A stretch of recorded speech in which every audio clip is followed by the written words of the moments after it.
সম্পাদক তথা ৰাজ্যিক সমিতিৰ বিষয়ববীয়াসকল, আজি এই কাৰ্যনিৰ্বাহখন যিহেতু আমাৰ শেষ কাৰ্যনিৰ্বাহ হ'ব, এইখনেই আমাৰ লাষ্ট কাৰ্যনিৰ্বাহ হ'ব আমাৰ দিনত। আৰু ইয়াৰ যিহেতু মোক সভাপতি ডাঙৰীয়াই আজিৰ সভাখনৰ উদ্দেশ্য ব্যাখ্যা কৰিব দিছে, আজি কাৰ্যনিৰ্বাহ সভাখনত যিহেতু আমি 4 বছৰ কম মোৰ নেতৃত্বত 4 বছৰ হৈছে আৰু 4 বছৰ হিচাপ নিকাচ ৰাখি আছে। আগন্তুক দিনত আমি কি কাম কাজ কৰিলোঁ সকলো আজি আপোনালোকক বিৱৰি পোৱা যাব। আৰু সেই মৰ্মে আমি এই ধুবুৰী জিলাৰ গৌৰীপুৰত এই কাৰ্যনিৰ্বাহখন আহ্বান কৰা হৈছে। ইয়াত যদি আমাৰ কিবা ভুল ত্ৰুটিও হৈছে আগন্তুক, তাত আপোনালোকে আমাক সোঁৱৰাই দিব পাৰিব। আৰু এই প্ৰতিবেদন পাঠ কৰিব আমাৰ যিহেতু সাধাৰণ সম্পাদক আছে, তেখেতে প্ৰতিবেদন পাঠ কৰিব।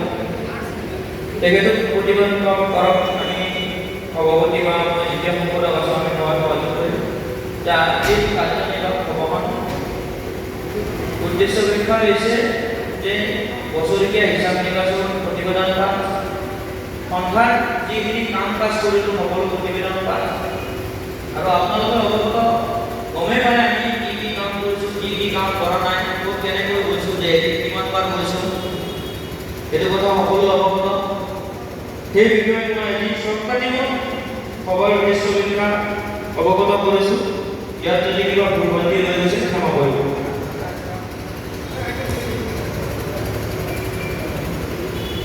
ধন্যবাদ। দ্বিতীয় সম্পাদক ডাঙৰীয়া আপোনালোকক চমুকৈ ক'লে, গতিকে এতিয়া যিহেতু আমাৰ সেই কাৰ্যনিৰ্বাহ সভা, এই সভাখনৰ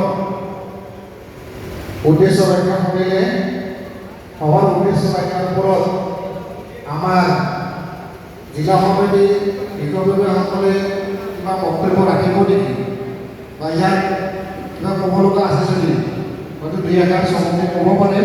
কাৰণ এইখন আছে শেষ সভা, গতিকে ক'ব পাৰে।